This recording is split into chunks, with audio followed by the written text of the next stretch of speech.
सम्राट चौधरी के एक्शन में आते ही हाँफने लगे तेजस्वी यादव। पहले बांकीपुर में हुई शर्मनाक हार, अब एक झटके में क्यों भंग कर दी पूरी पार्टी की इकाइयां। एक और विधायक के पाला बदलते ही हाथ से जाएगी नेता प्रतिपक्ष की कुर्सी। लालू यादव के पुराने वफादारों का पत्ता साफ, रोहिणी आचार्य करेंगे बगावत। आरजेडी के अंदर मचा सबसे बड़ा घमासान।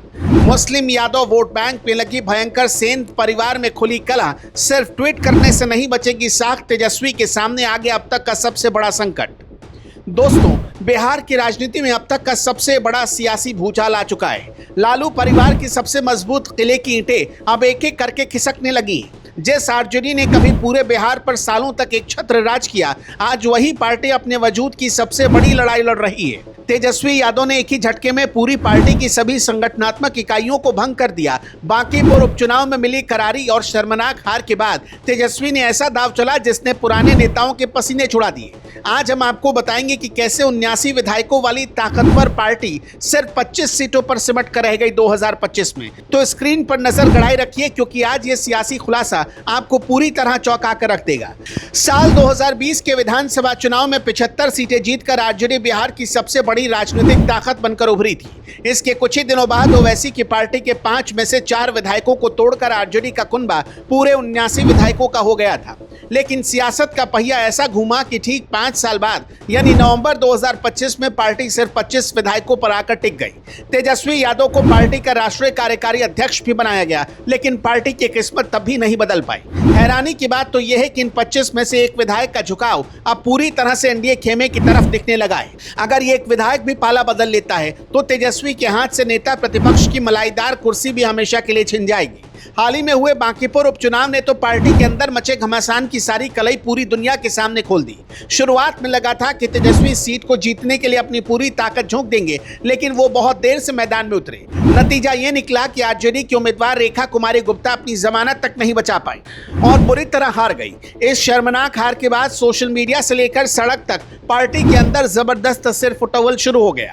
मुस्लिम और यादव वोट बैंक का तेजी से खिसकना और लालू परिवार के अंदर का झगड़ा खुलकर चौराहे पर आ गया। विधायक भाई वीरेंद्र और मुख्य प्रवक्ता शक्ति सिंह यादव के बीच खुली लड़ाई ने कार्यकर्ताओं का मनोबल पूरी तरह तोड़ कर रख दिया। इस भारी हंगामे के बीच तेजस्वी के इशारे पर प्रदेश अध्यक्ष मंगनी लाल मंडल ने पूरी पार्टी को एक झटके में भंग कर दिया। हालांकि प्रदेश अध्यक्ष का दावा है कि यह फैसला अचानक नहीं लिया गया, बल्कि बहुत पहले से ही तय था। उनका कहना है कि साल 2025 के चुनाव और फिर उपचुनावों की वजह से नई टीम बनाने का काम लगातार टल रहा था।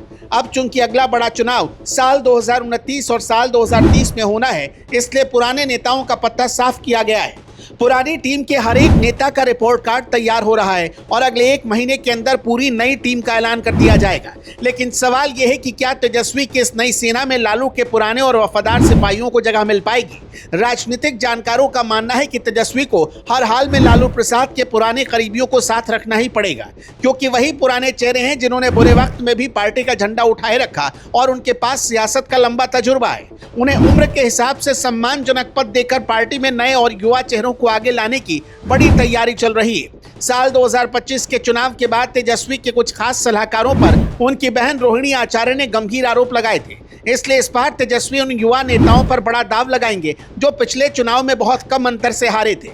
लेकिन सिर्फ नई टीम बना लेने से तेजस्वी की डूबती नैया पार नहीं लगने वाली। उन्हें खुद को भी बदलना होगा। उन्हें सिर्फ एसी कमरों में बैठकर ट्वीट करने के बजाय सड़क से लेकर सदन तक एक आक्रामक विपक्ष की भूमिका निभानी होगी। जमीनी कार्यकर्ता और महागठबंधन के साथियों के साथ सीधा संवाद बनाकर बूथ स्तर पर पार्टी को फिर से खड़ा करना होगा। केवल कागजों पर A to Z पार्टी बोलने से काम नहीं चलेगा, बल्कि अगड़ी जातियों का भरोसा भी धरातल पर जीतना पड़ेगा। जैसे वो बंटी यादव के घर गए थे, वैसे ही उन्हें भरत तिवारी के परिवार से मिलकर भी अपनापन दिखाना चाहिए था। अब देखना यह है कि क्या तेजस्वी यादव का यह नया प्रयोग आरजेडी को फिर से जिंदा कर पाएगा या पार्टी का बिखराव और तेज हो जाएगा।